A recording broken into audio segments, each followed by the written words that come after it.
ডেঙ্গুর নতুন হটস্পট হয়ে উঠেছে ময়মনসিংহ নগরী। চলতি বছরের মধ্যে গত 2 মাসে ডেঙ্গু রোগীর হার বেড়েছে 70% বেশি, আর মৃত্যু হয়েছে 8 জনের। নগরবাসীর অভিযোগ, নিয়মিত ড্রেন পরিষ্কার না করা ও মশা নিধনে সিটি কর্পোরেশনের অব্যবস্থাপনার কারণেই নগরীতে ডেঙ্গুর এই অবস্থা। বাবুল হোসেনের তথ্য, অনুরুজ্জামানের ছবিতে প্রতিবেদন। চলতি বছর ময়মনসিংহ মেডিকেল কলেজ হাসপাতালে 1000-এর বেশি ডেঙ্গু রোগী চিকিৎসা নিয়েছেন। এর মধ্যে সবচেয়ে বেশি চিকিৎসা নিয়েছেন গত 2 মাসেই। নগরবাসী বলছেন, ডেঙ্গুর ভয়াবহতা বাড়লেও প্রশাসনের উদ্যোগ বাড়ছে না। বিভিন্ন এলাকায় ড্রেনে ময়লা আবর্জনা জমে আছে, এমনকি সিটি কর্পোরেশনের প্রধান স্বাস্থ্য কর্মকর্তার দপ্তরের পেছনেও জমে আছে নোংরা পানি ও ময়লা আবর্জনা। অথচ এসব পরিষ্কারে কারো কোনো উদ্যোগ নেই। এমন নোংরা অবস্থার কারণেই ডেঙ্গুর প্রকোপ বাড়ছে বলে অভিযোগ নগরবাসীর। পরিবেশের সম্পূর্ণ অব্যবস্থাপনা, যার কারণে এই ডেঙ্গু পরিস্থিতি এবং মশা ভয়াবহ আকার ধারণ করছে। রাস্তার উপর যে ময়লাগুলো জমা থাকে এগুলো হইতেছে পরিষ্কার করা উচিত। আর আমাদের এলাকায় কখনো মশা নিধন করার জন্য কোনো রকমের ওষুধ বা কোনো কিছুই দেওয়া হয় না এখন পর্যন্ত। বেশ কয়েকজন শিক্ষক এই রোগে আক্রান্ত হয়েছে, অনেক শিক্ষার্থীও আক্রান্ত হয়েছে। আমরা বর্তমানে এই ডেঙ্গু নিয়ে আতঙ্কে আছি। সিটি কর্পোরেশন যদি ঠিকমতো অ্যাক্টিভ থাকতো, যদি কাজ করতো, তাহলে হয়তো এই জিনিসগুলো এত ছড়াইতো না। ময়মনসিংহ মেডিকেল কলেজ হাসপাতালের মাইক্রোবায়োলজি বিভাগের সাবেক প্রধান জানান, চলতি মাসের মধ্যেই গত 2 সপ্তাহে ডেঙ্গুর প্রকোপ বেড়েছে বেশি। বিগত 2 সপ্তাহ থেকে কিন্তু এই সিচুয়েশনটা এরকম।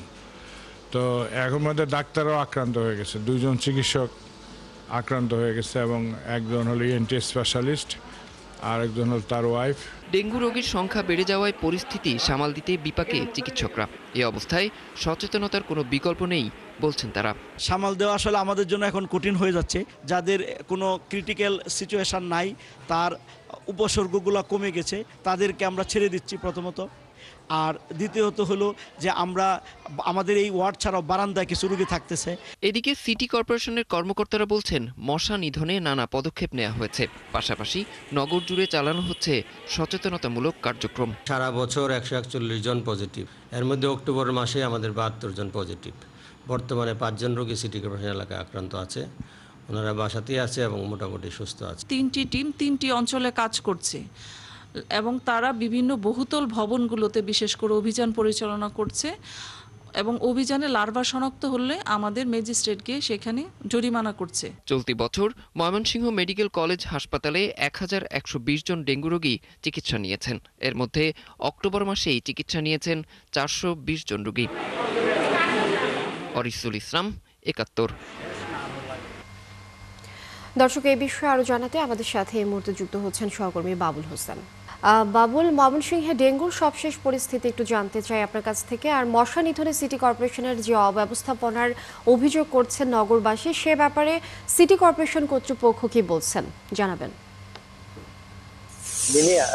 গত 24 ঘন্টায় ময়মনসিংহ মেডিকেল কলেজ হাসপাতালের ডেঙ্গু ওয়ার্ডে ভর্তি হয়েছেন নতুন করে 26 জন রোগী, এবং এই মুহূর্তে ধারণ ক্ষমতা অর্থাৎ বিছানার বিপরীতে 67 জন অর্থাৎ 3 গুণেরও বেশি রোগী চিকিৎসা নিচ্ছেন, যাদের বেশিরভাগই ময়মনসিংহ সিটি কর্পোরেশন এলাকার। এর মধ্যে বিভিন্ন উপজেলা এবং পার্শ্ববর্তী জেলা থেকে এসেছেন। এর মধ্যে মেডিকেল শিক্ষার্থী সহ চিকিৎসকও কিন্তু রয়েছেন যারা চিকিৎসা নিচ্ছেন। আপনি যদি একটু দেখায় যে এই যে ডেঙ্গু ওয়ার্ড যেটি আপনি দেখতে পাচ্ছেন, যে এখানে যারা আছেন চিকিৎসা নিচ্ছেন, তাদের মধ্যে 2 জন ক্রিটিক্যাল অবস্থা আছেন, তাদেরকে আইসিইউতে তাদেরকে চিকিৎসা চলছে। চিকিৎসকরা বলছেন যে যারা ভর্তি রয়েছেন 67 জন, এর মধ্যে 2 জনের অবস্থা কিছুটা জটিল, তারপরও তারা সাধ্যমতো চেষ্টা করছেন। তবে এখানে যারা ভর্তি হয়েছেন তারাও কিছুটা নানা অব্যবস্থাপনার অভিযোগ করেছেন। যেহেতু হাসপাতালে অনেক রোগী রয়েছে, ডেঙ্গু ওয়ার্ড এবং পাশে অনেক রোগী রয়েছে, তাদের অনেকেরই যে একটা ঝুঁকিতে রয়েছেন। তো আমরা একজন রোগীর সঙ্গে একটু কথা বলবো, যিনি তার মেডিকেল শিক্ষার্থী মেয়েকে নিয়ে এখানে চিকিৎসা নিতে আসছেন। একটু বলবেন যে এখানে কি ধরনের চিকিৎসা এবং অব্যবস্থাপনা আছে।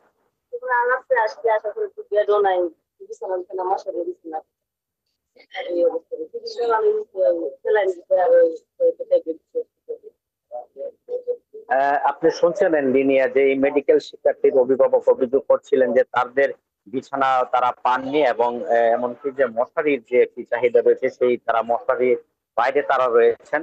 এবং আমরা যেটি দেখছি যারা বারান্দায় আছেন বা পার্শ্ববর্তী ওয়ার্ডে রয়েছে তারাও এক ধরনের ঝুঁকির মধ্যে কিন্তু তারা চিকিৎসা নিচ্ছেন। আর সিটি কর্পোরেশনের কথা যদি আমরা বলি, যে একটি ভয়াবহ অবস্থার কথা বলছেন নগরবাসী, যে এখানেও যারা চিকিৎসা নিচ্ছেন তারা বিভিন্ন এলাকা থেকে আসছেন এবং প্রতিনিয়ত সেটি কিন্তু ছড়িয়ে পড়ছে। আমরা যেটি দেখেছি যে তারা বলছেন যে ড্রেনেজ ব্যবস্থার কথা বলছেন, অপরিচ্ছন্ন নোংরা পরিবেশ এবং নিয়মিত মশক নিধনের যে কার্যক্রম সেটি নিয়ে এক ধরনের অব্যবস্থাপনার কথাও কিন্তু তারা বলছেন। এবং যদি সিটি কর্তৃপক্ষ বলছেন যে তারা এই পরিস্থিতি সামাল দিতে তারা একটা প্রোগ্রাম তারা নিচ্ছেন।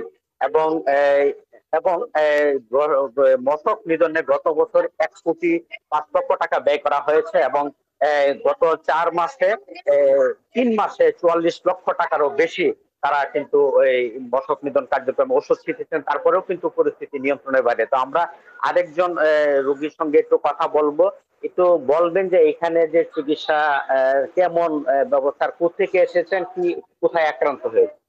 লিনি আপনি শুনছিলেন উনি নগরীর সিটি কর্পোরেশন এলাকার বাণিজ্যিক এলাকা সিকে ঘোষ রোড থেকে এসেছেন এবং তিনিও আক্রান্ত হয়েছেন। এরকম ভাবে আমরা নতুন বাজার এবং college road, Nahar road, boundary road এইসব এলাকা থেকে সবচেয়ে বেশি রোগী কিন্তু হাসপাতালে আসছেন এবং প্রতিনিয়ত কিন্তু সেটি বাড়ছে। এবং যারা চিকিৎসা নিচ্ছেন, চিকিৎসাধীন আছেন, তারাও কিন্তু সিটি কর্পোরেশনের নানা অব্যবস্থাপনার কথা কিন্তু বরাবরই অভিযোগ করে আসছেন যে মশক নিধন কার্যক্রমের যে অব্যবস্থাপনা সেটির কারণে এবং নোংরা পরিবেশ নিয়মিত পরিষ্কার না করার কারণে তারা আক্রান্ত হচ্ছেন। এবং অভিভাবকরা তাদের সন্তানদের, বিশেষ করে শিক্ষার্থীদের নিয়ে বেশ উদ্বিগ্ন।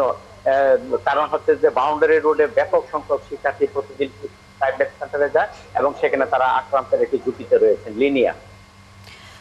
বাবুল হোসেন, অনেক ধন্যবাদ আপনাকে যুক্ত হওয়ার জন্য। আমরা নিশ্চয়ই পরবর্তীতে আরও তথ্য আপনার কাছ থেকে জানবো পরবর্তী সংবাদ সংযোগে। দর্শক, ময়মনসিংহের ডেঙ্গুর সর্বশেষ অবস্থা সম্পর্কে আমরা জানছিলাম সহকর্মী বাবুল হোসেনের কাছ থেকে।